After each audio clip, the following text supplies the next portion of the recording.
Hello दोस्तों, स्वागत है आपका आपके अपने यूट्यूब चैनल टारगेट 360 विद आशीष में। पिछली वीडियो में हमने Uttarakhand board class 12th chemistry paper 2022 को सॉल्व किया, उसके कुछ प्रश्नों को किया। आज हम उसके बाद के प्रश्नों को सॉल्व करेंगे। 18वां प्रश्न है हमारे पास, किसी वैद्युत अपघट्य की चालकता तथा मोलर चालकता की परिभाषा दीजिए। दोस्तों, चालकता के बारे में हमें पता होना चाहिए। चालकता विद्युत प्रतिरोध के व्युत्क्रम के बराबर होता है ना। तो हम क्या करेंगे, विद्युत चालकता की परिभाषा लिखेंगे। चालकता की परिभाषा लिखेंगे, विद्युत अपघट्य विलयन के प्रतिरोध के व्युत्क्रम को चालकता कहते हैं। इसे C द्वारा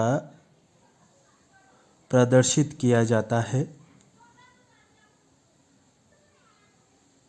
ना। तो हमारा जो चालकता होती है क्या होती है, C बराबर 1/R, यानी प्रतिरोध का व्युत्क्रम। अब हम इसका मात्रक देखेंगे। तो सबसे पहले देखेंगे कि प्रतिरोध का मात्रक क्या होता है। तो प्रतिरोध का मात्रक जो होता है वो ओम होता है।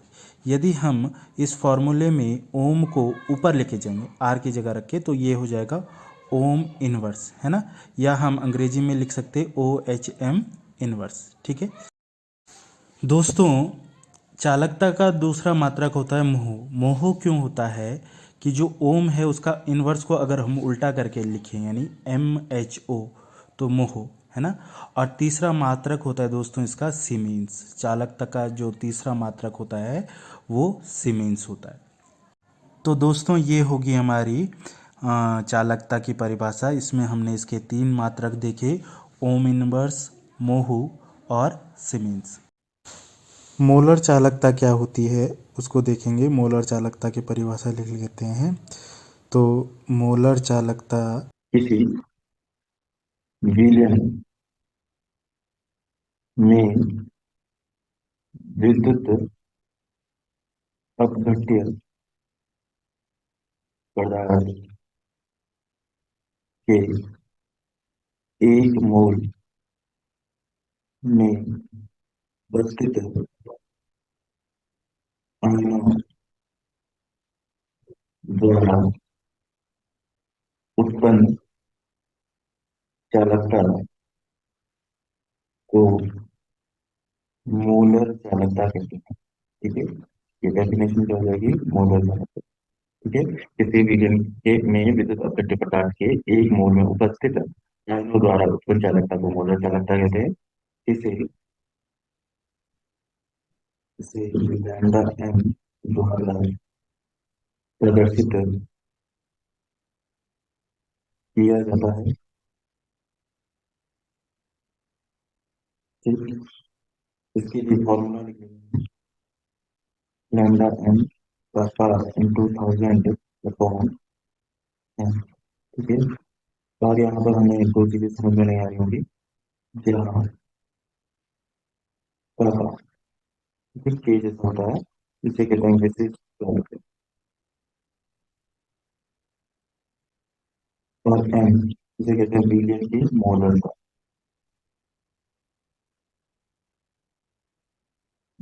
यहाँ पे हम एक चीज और लिख सकते हैं, मात्रक। इसका जो मात्रक होता है ohm centimetre, ohm inverse centimetre square mole inverse.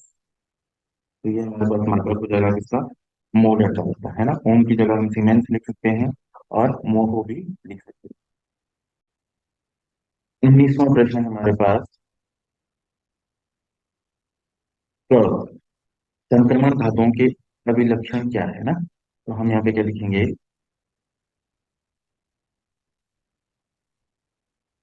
संक्रमण धातुओं के मुख्य अभिलक्षण निम्नलिखित हैं।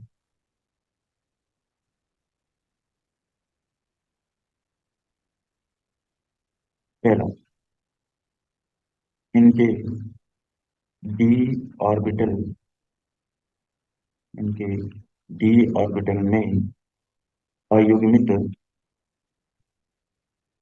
इलेक्ट्रॉन पाए जाते हैं। ठीक है। दूसरा हम लिख सकते हैं, ये एक से अधिक ऑक्सीकरण अवस्था दर्शाते हैं। ठीक है। और ये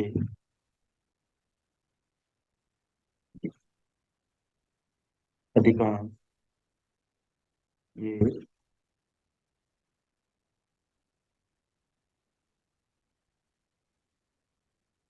जटिल यौगिक बनाने की प्रवृत्ति रखते हैं। ठीक है, तीन काफी हैं एक नंबर में। ठीक है।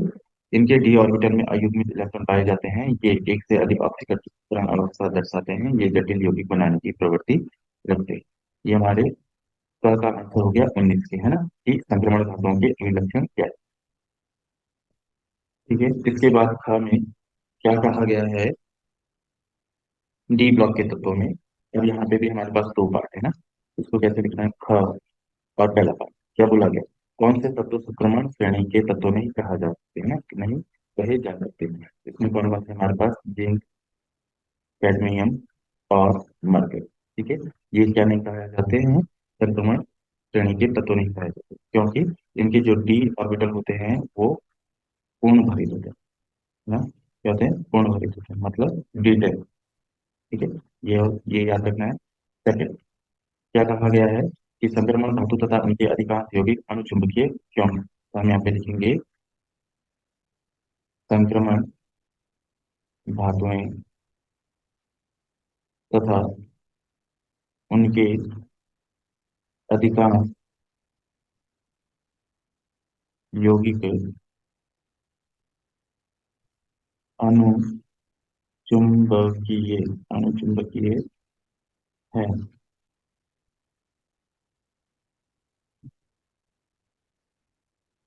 क्योंकि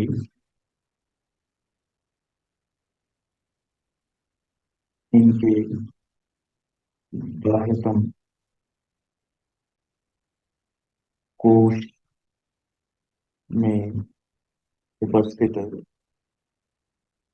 डी ऑर्बिटल में अयुग्मित इलेक्ट्रॉन उपस्थित होते हैं। ठीक है। क्योंकि इनके बाह्यतम कोश में उपस्थित डी ऑर्बिटल में क्या होते हैं, अयुग्मित इलेक्ट्रॉन उपस्थित होते हैं। अगला 20वां प्रश्न है हमारे पास, 45 ग्राम एथिलीन ग्लाइकॉल C2H6O2 को 600 ग्राम जल में मिलाया गया, विलयन के हिमांक अवनमन डेल्टा टी एफ की गणना कीजिए। के एफ की वैल्यू दे रखी है 1.86 केल्विन किलोग्राम मोल इनवर्स। ठीक है। अब हिमांक में अवनमन क्या होता है हमारे पास, डेल्टा टी एफ, और ये समानुपाती होता है मोललता के। ठीक है। अब जब यहाँ से हम समानुपाती का साइन हटाते हैं तो यहाँ पे हमारे पास एक कांस्टेंट आ जाता है के एफ। इसे कहते हैं हिमांक अवनमन स्थिरांक, और इसकी वैल्यू हमें दे रखी और ये डेल्टा टी एफ हमें निकालना। तो हमें यहाँ पे सबसे जरूरी क्या है, मोललता, ये हमें निकालनी पड़ेगी, है ना। अब इस मोललता को अगर देखें तो इसका फॉर्मूला होता है WB × 1000 अपॉन MB × WA। और अगर इस वैल्यू को हम यहाँ रख दें तो डेल्टा टी एफ का जो फॉर्मूला बन जाता है वो बन जाता है KF × WB × 1000 upon MB × WA। ये हमारे पास फॉर्मूला होगी, इस फॉर्मूले पे हम वैल्यूज रखेंगे और डेल्टा टी एफ की मान निकाल लेंगे, इसकी वैल्यू निकाल लेंगे डेल्टा टी एफ की।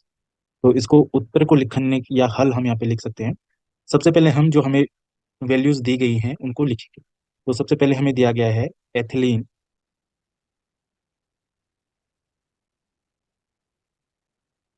ग्लाइकॉल यानी विली का भार, इसको हम लिखेंगे WP, विलेय का भार, है ना, कितना, 45 ग्राम। उसके बाद हम यहाँ पे निकालेंगे एथिलीन ग्लाइकॉल का अणुभार। एथिलीन ग्लाइकॉल का अणुभार, और अणुभार को लिखते हैं एम बी से। विलेय है ना, और विलेय के लिए बी और अणुभार के लिए एम। ठीक है, तो एम बी हो जाएगा एथिलीन ग्लाइकॉल का अणुभार। ये कैसे निकालेंगे, तो यहाँ पे इन्होंने इसका अणुसूत्र दे रखा है C2H6O2। तो कार्बन का 12 होता है तो 12 × 2, हाइड्रोजन का 1 होता है तो 1 × 6, और ऑक्सीजन 2 है और 16 होता है तो 16 × 2, 12 दूनी 24 प्लस 6 प्लस 32, तो ये आ जाएगा 62। ठीक है, अब इसके बाद हम सारी वैल्यूज को यहाँ पे लिखेंगे, सॉरी 62 हम यहाँ पे लिख लेंगे ग्राम मोल इनवर्स। ठीक है, ये हो गया। इसके बाद क्या दिया है, जल का भार। जल का भार ये होता है WA, कितना है 600 ग्राम। इसके बाद हमारे पास KF की वैल्यू है 1.86 केल्विन किलोग्राम मोल इनवर्स। ये सारी वैल्यूज हमने लिख ली। इसके बाद हमें डेल्टा TF निकालना है, तो यहाँ पे हम लिख सकते हैं डेल्टा TF क्वेश्चन। इसके बाद हम यहाँ पे फॉर्मूला लिख लेंगे डेल्टा TF का, AF × WB × 1000 upon MB × W। ठीक है,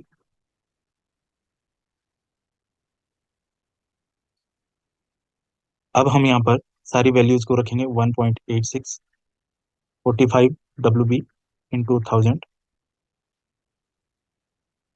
MB का मान कितना है 62, और WA 600। ठीक है, यहाँ से 60 में से 6, 2 जीरो है ना, 600 में 2 जीरो है, इन 2 जीरो को हम काट लेंगे। और 6 से हम क्या कर सकते हैं, 3 से भाग दे सकते हैं ना, 3 से दे दो, 3 दूनी 6, और 3 से इसको भी भाग दे दो, है ना। तो 3 छके 18, 3 दूनी 6, 0.2 अंक के बाद थे तो 2 अंक के बाद दशमलव लगा दो, ये आ गया हमारे पास। ठीक है, और 2 यहाँ आया, 2 से इसको भाग दे दो तो ये आ जाएगा 5 टाइम्स, तो 5 जा।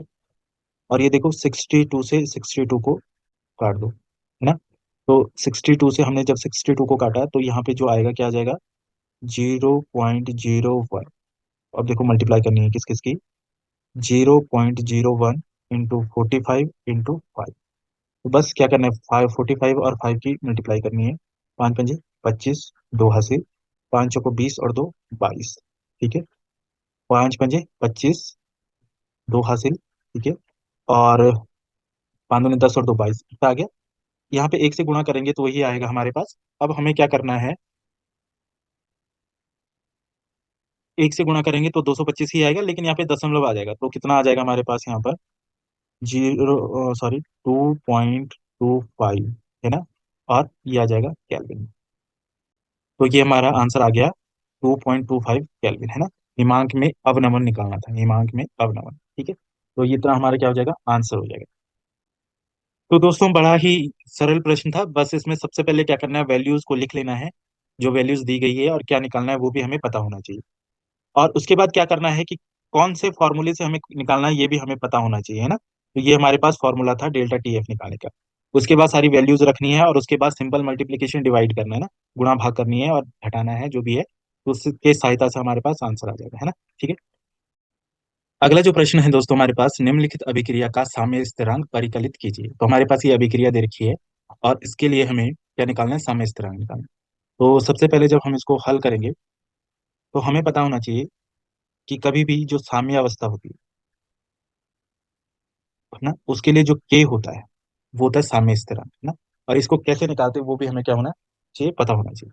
तो इसके लिए क्या होता है कि हम क्या करते हैं, सांद्रताएं लिखते हैं, उत्पाद की सांद्रता बटे अभिकारक की सांद्रता। तो जैसे हम यहाँ पे लिखेंगे Cu2+ और Ag, है ना। अब ये दो है ना, तो इसका स्क्वायर लिखते हैं। ठीक है, और इस तरफ फिर से करेंगे Cu+Ag+, और ये दो आगे लिखा है तो स्क्वायर। अब यहाँ पे ध्यान देना ये है कि ये जो सॉलिड स्टेट होता है उसकी सांद्रता होती है 1, है ना। तो यहाँ पे देखो दो सॉलिड स्टेट, एक ये वाला और एक ये वाला, तो इनकी सांद्रताएं क्या हो जाएंगी, एक। तो ये के आ गया हमारे पास Cu2+ और Ag+ का।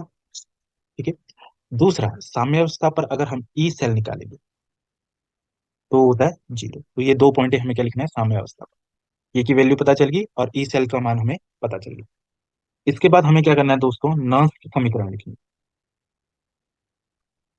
नॉस्ट समीकरण, नॉस्ट समीकरण क्या होती है, ई सेल बराबर E not cell minus 0.059 upon n log 10। ऊपर क्या लिखते हैं हम, सी यू टू प्लस और नीचे ए जी प्लस का होल स्क्वायर। ये नॉन समीकरण होगी इस समीकरण के, है ना। अब इसमें देखो, ये जो वैल्यू है ये तो के बराबर है, तो इसको हम क्या लिख सकते हैं, ई सेल बराबर E not cell minus 0.059 upon n log 10।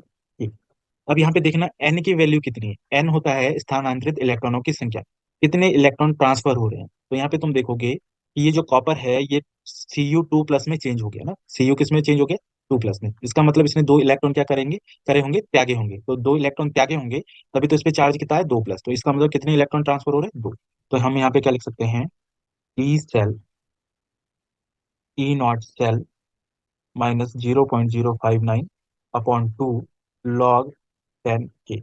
इस के की वैल्यू हमें निकालनी है ना, सामने इस तरह। तो अब हम क्या करेंगे, यहाँ पे ई नॉट सेल हमें दिया है, उसकी वैल्यू रख के निकालना है। तो अब हम क्या करेंगे, इसको आगे सॉल्व करेंगे।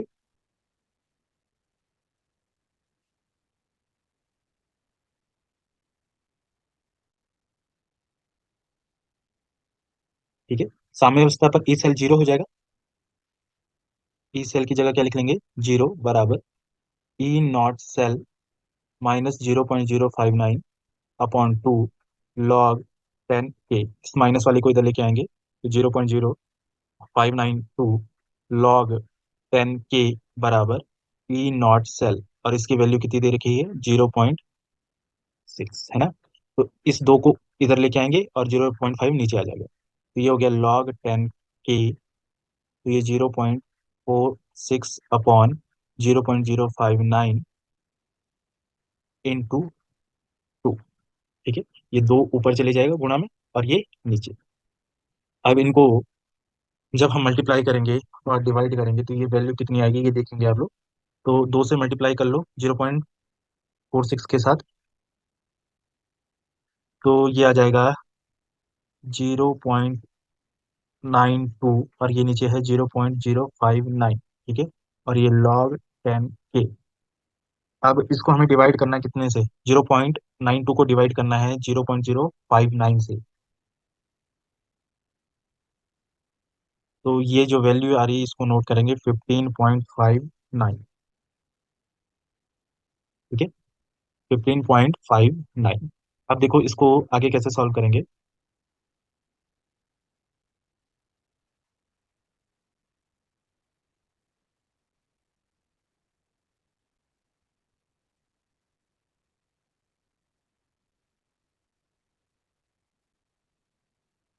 देखो हमारे पास क्या है, लॉग 10 के बराबर 15.59।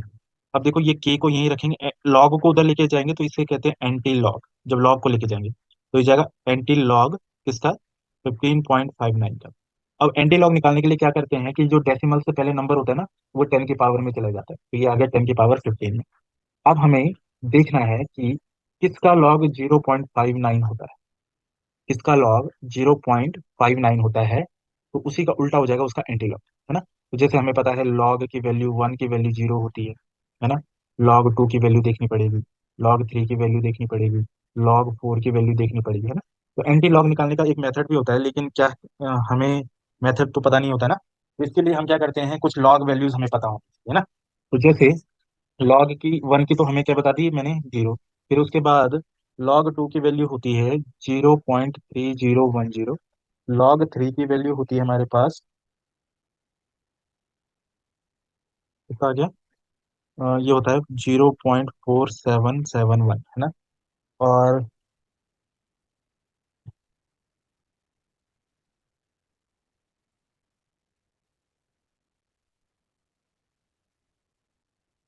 लॉग 4 की वैल्यू होगी हमारे पास कितना, 0.6020, है ना। अब हमें ये देखना है कि ये 0.59 किसके बीच में है। तो देखो इन दोनों के बीच में तो है नहीं, इन दोनों के बीच में log 3 और log 4। अब इनके बीच में एक वैल्यू हमें देखनी होगी जिसका मान ये आ सकता है ना। तो देखो 5 तो 3 और 4 के बीच में है ना, तो एक तो 3 के बीच में और पॉइंट में कोई नंबर ले लेंगे ना, 4 से छोटा और 3 से बड़ा, तो पॉइंट में नंबर आ जाएगा हमारे पास 3.56 के अप्रोक्स ये नंबर आता है ना। तो एक तुक्का लगाना पड़ता है। इसके बाद तुम क्या करते हो, बीच का मान के चलो ना, देखो 59 है, इससे थोड़ा बड़ा हो जाएगा ये, तो हम मान के चलते 5.3 लिख लो या 3.6 लिख लो, है ना, 3.6 लिख लो, ये भी इसका आंसर हो सकता है। एक तुक्का मारने वाली बात है ना, क्योंकि एंटी लॉग निकालने का एक मेथड है ना, और उस मेथड को तुम्हें सीखना पड़ेगा। अगर मेथड नहीं आता तो उसका शॉर्टकट तरीका मैं बता रहा हूँ, वो ये है कि डेसिमल से पहले जो हमारे पास नंबर है वो पावर में लिखना है, 10 की पावर 15। अब जो हमारे पास बच गया, यहाँ जीरो मान के ये नंबर लिख लिया हमने, 0.59। हमें ये देखना है कि किसके लॉग की वैल्यू इस ये है। तो हमने जैसे ही देखा log 3 और log 4 की वैल्यू के बीच में ये वैल्यू है 59, है ना, क्योंकि ये क्या है 60 और ये 47, तो इसके बीच में कहीं पे होगी, यानी 3 से तो बड़ा ही होगा। तो हमने क्या ले लिया, 3.5 लिख सकते हो, 3.6 लिख सकते हो, या 3.7 भी लिख लो ना, एक तुक्का मारने वाली बात है ना, ही दिया जाएगा। तो इसका जो आंसर होगा, जो एग्जैक्ट आंसर है वो है 3.56 इंटू 10 to the power 15, है ना। और अगर हम यार 3.6 भी लिख लेंगे तब भी ज्यादा फर्क नहीं पड़ेगा, 7 भी लिख लेंगे तो उतना ज्यादा फर्क नहीं, फर्क तो है लेकिन उतना ज्यादा फर्क नहीं पड़ेगा, है ना। ठीक है, तो ये हो जाएगा इस क्वेश्चन का आंसर। अगला जो क्वेश्चन है हमारे पास, वो ये है कि निम्नलिखित परिस्थितियों में क्या परीक्षण होंगे, है ना। हमारे पास अलग अलग चीजें दी गई हैं, जैसे जब प्रकाश किरण पुंज कोलाइडी सॉल्व में से गमन करता है तब क्या होगा, है ना। तो हमने देखा, देखो, माना हमारे पास कोई कॉल आईडी विलियन है ना, इस तरीके से, और उसमें से हम क्या कर रहे हैं, प्रकाश किरण प्रकाश की किरणों को क्या कर रहे हैं, भेज रहे हैं, है ना। तो क्या होगा, जो प्रकाश के किरणों के रास्ते में जो कोलाइडी रीजन आएगा, वो क्या हो जाएगा, प्रकाशमान हो जाएगा, है ना। क्या हो जाएगा, प्रकाशमान हो जाएगा, है ना। जैसे हम देखते हैं कि किसी अंधेरे कमरे में धूल के कण रहते हैं ना, इस तरीके से, मतलब वहां से कोई प्रकाश की किरणें आ जाए तो हमें वो धूल के कण दिखने लग जाते हैं, यानी वो प्रकाशमय हो जाते हैं, है ना। और इसी घटना को हम क्या कहते हैं, किंडल प्रभाव, है ना। ठीक है, तो इसका आंसर भी क्या है हमारे पास,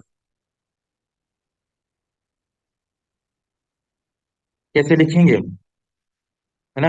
हम क्या लिखेंगे कि जब प्रकाश किरण पुंज कोलाइडी सॉल में गमन करता है तो उसके रास्ते में पड़ने वाला कोलाइडी विलेन क्या हो जाता है, प्रकाशमय हो जाता है, जिसे हम क्या कहते हैं, इस घटना को क्या कहते हैं, कोलाइडी सॉरी टिंडल प्रभाव कहते हैं ना। इसी तरीके से लिखेंगे इसको, क्यों, तो देख लो,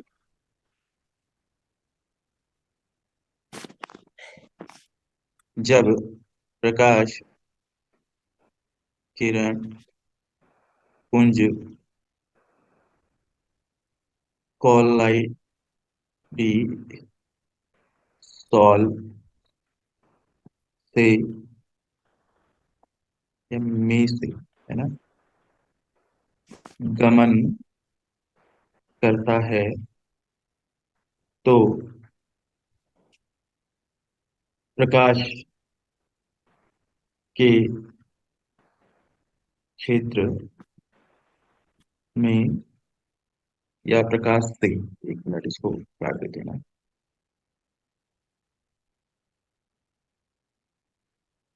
प्रकाश से कोलाइडी कण कोलाइडी कण प्रकाश में हो जाते हैं,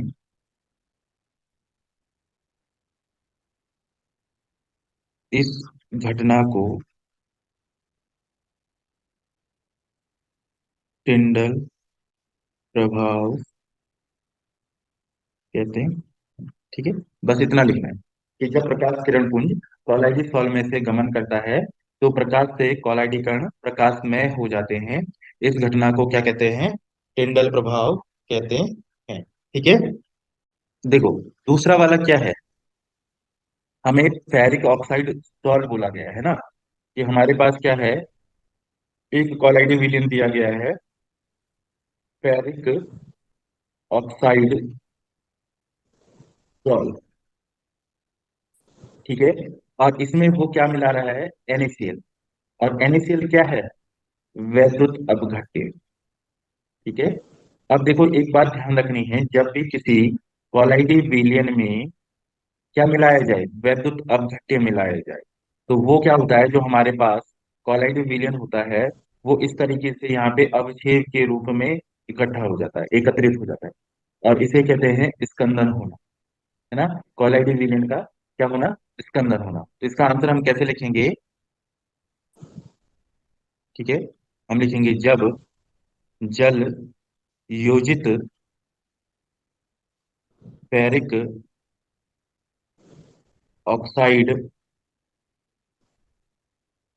सॉल्व में NaCl वैद्युत अपघट्य मिलाया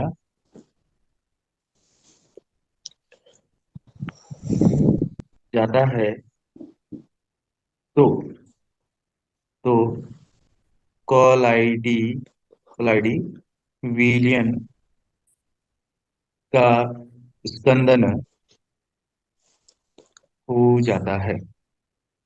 बस इतना सा हमें लिखना है कि जब वैद्युत अपघट्य मिलाया जाता है तो क्या होता है, कोलाइडी विलयन का स्कंदन हो जाता है। अगला हमारे पास क्या है, कोलाइडी सॉल्व में से विद्युत धारा प्रवाहित की जाती है। अच्छा इसको समझो, इसमें क्या होता है, माना हमारे पास कुछ इस तरीके से क्या है, कोलाइडी विलयन है ना। और हम उसमें क्या कर रहे हैं, विद्युत धारा प्रवाहित कर रहे हैं। और विद्युत धारा प्रवाहित करने के लिए हम क्या करते हैं, इसमें दो इलेक्ट्रोड लगाते हैं, है ना, इस तरीके से। और बैटरी के माध्यम से इसमें से क्या कर रहे हैं, विद्युत धारा प्रवाहित कर रहे हैं। माना ये माइनस इलेक्ट्रोड है, ये प्लस इलेक्ट्रोड है। ठीक है। अब जो हमारे पास कोलाइडी विलयन होगा, उसमें क्या होगा, एक धनायन होगा, एक ऋणायन होगा, है ना। अब जो धनायन होगा वो माइनस इलेक्ट्रोड की ओर गति करने लगेगा जब उसमें धारा प्रवाहित करेगा, है ना। और जो माइनस आयन होगा वो प्लस इलेक्ट्रोड की ओर गति करने लगेगा जब धारा प्रवाहित की जाएगी।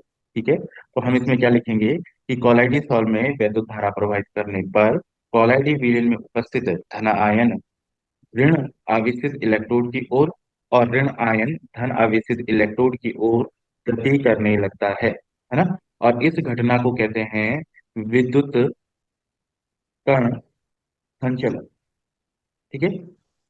इस घटना को क्या कहेंगे हम, विद्युत कण संचलन। ठीक है। होता क्या है, जब भी हम विद्युत करते हैं तो दो इलेक्ट्रोड होंगे हमारे पास, प्लस और माइनस। और यहाँ जो क्वालिटी विलियन है ना, उसमें भी आयन क्या होंगे, है ना। माना जैसे फेरिक ऑक्साइड बोल दिया उसने, तो फेरिक ऑक्साइड यानी Fe2O3। अब इसमें क्या है, Fe3 प्लस, और O क्या है, 2 माइनस। दो आयन है, एक प्लस एक माइनस, है ना। अब आयन एक प्लस होगा एक माइनस होगा, ये याद रखना है तुम्हें। कितना प्लस कितना माइनस उसे भूल जाओ थोड़ी देर के लिए। अब जो प्लस आयन होगा वो माइनस इलेक्ट्रोड की ओर, और जो माइनस आयन होगा प्लस इलेक्ट्रोड की ओर गति करेगा, है ना। और इसी घटना को हम क्या कहेंगे, विद्युत कण संचलन, है ना। अब इसको लिखना कैसे है, तो लिखेंगे ऐसे, कोलाइडी सॉल्व में वैद्युत धारा प्रवाहित करने पर करने पर, कोलाइडी विलयन में उपस्थित धन आयन धनायन ऋण आवेशित आवेशित इलेक्ट्रोड की ओर तथा ऋण आयन धन आवेशित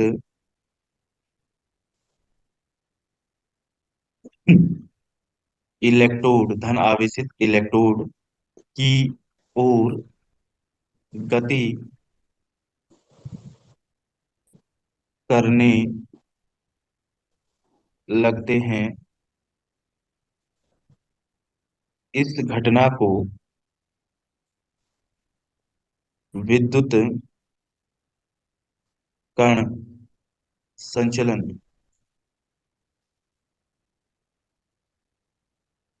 कहते हैं। ठीक है, समझ में आया ये?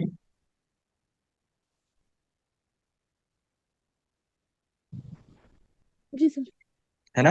कैसे लिखना है समझा दिया मैंने, और डायग्राम की मदद से भी समझा हमने। अगर नहीं समझ में आया तो हम फिर से समझ सकते हैं, कुछ नहीं है, बहुत आसान सी चीजें हैं कि कोलाइटिव विलयन में जब विद्युत धारा प्रवाहित करते हैं तो हम उसमें दो इलेक्ट्रोड डालते हैं, एक प्लस और एक माइनस। अब जो कोलाइटिव विलयन होगा उसमें भी क्या होंगे, एक धनायन होगा एक ऋणायन होगा।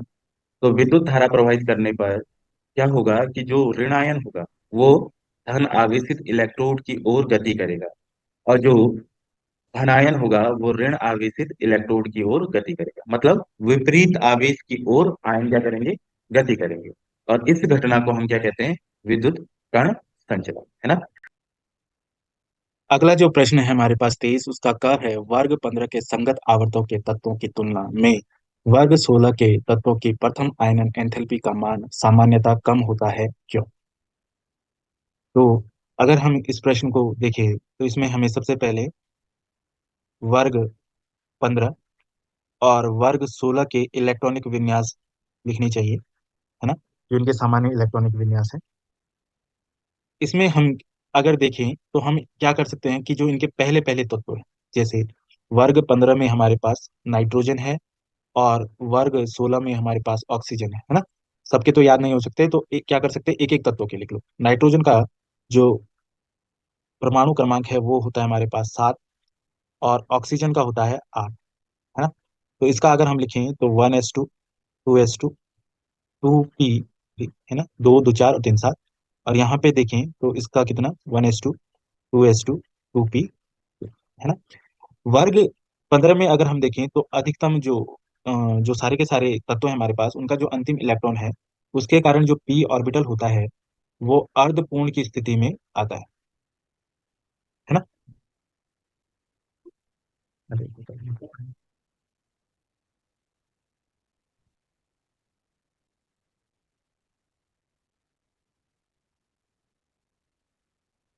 ठीक है। तो और जबकि ऑक्सीजन में हम देखें तो ऑक्सीजन में हम जब लास्ट ऑर्बिटल फिल करेंगे P4, ये P3 है, तो P4 में क्या होगा, अर्धपूर्ण की स्थिति नहीं आएगी। यहाँ पर अर्धपूर्ण भरित स्थिति आ रही है, अर्धपूर्ण ऑर्बिटल।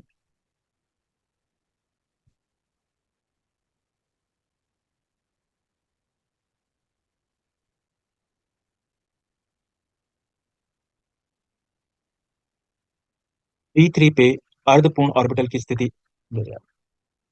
पैर के नहला कर इसे-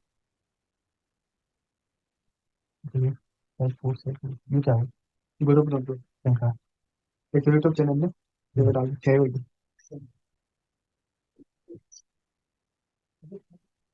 सोचा कति बनाए तुम कति करे सोच सुनो देख देखो ना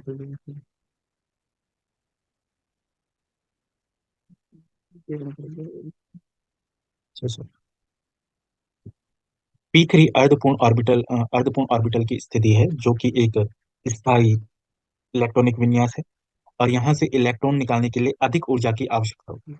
इसलिए जो वर्ग 15 है उसकी प्रथम आयनन एंथैल्पी या प्रथम आयनन ऊर्जा अधिक होती है, किसकी तुलना में, 16 के वर्ग के तत्वों की तुलना में, क्योंकि ये अर्धपूर्ण स्थिति से इनके पास एक इलेक्ट्रॉन अधिक होता है, तो इस इलेक्ट्रॉन को वो आसानी से क्या कर सकते हैं, त्याग सकते हैं। तो इसलिए इनकी जो प्रथम आयनन एंथैल्पी होती है वो कम होती है ना।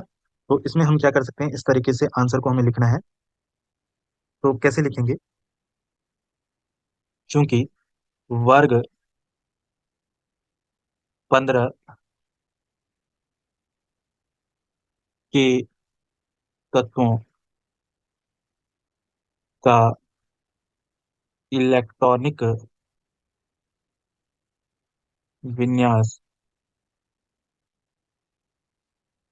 करने पर वे करने पर उनका अंतिम ऑर्बिटल या उपकोष पी अर्ध पूरित अर्धपूरित होता है, जो कि एक स्थायी इलेक्ट्रॉनिक विन्यास है। अतः यहाँ से यहाँ से इलेक्ट्रॉन निकालने के लिए अधिक ऊर्जा की आवश्यकता होती है।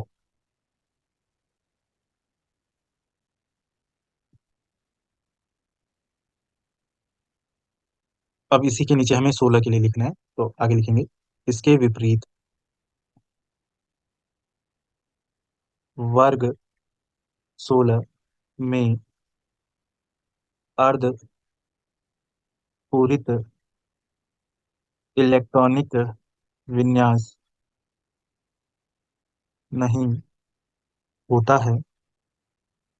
ये आसानी से अपना इलेक्ट्रॉन त्याग सकते हैं। अतः इन्हें कम ऊर्जा कम ऊर्जा की आवश्यकता होती है। अतः वर्ग 15 के तत्वों की तुलना में वर्ग 16 के तत्वों की प्रथम आयनन एंथैल्पी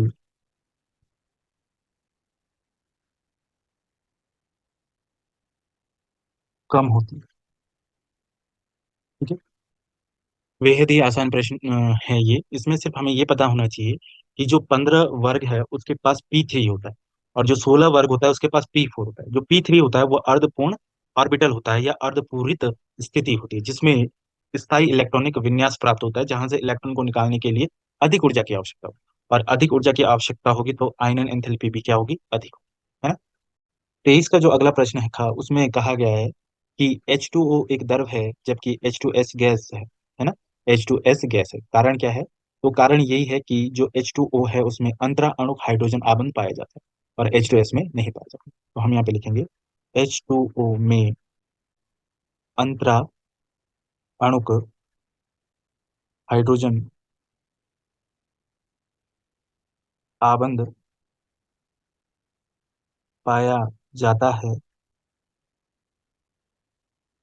जिस कारण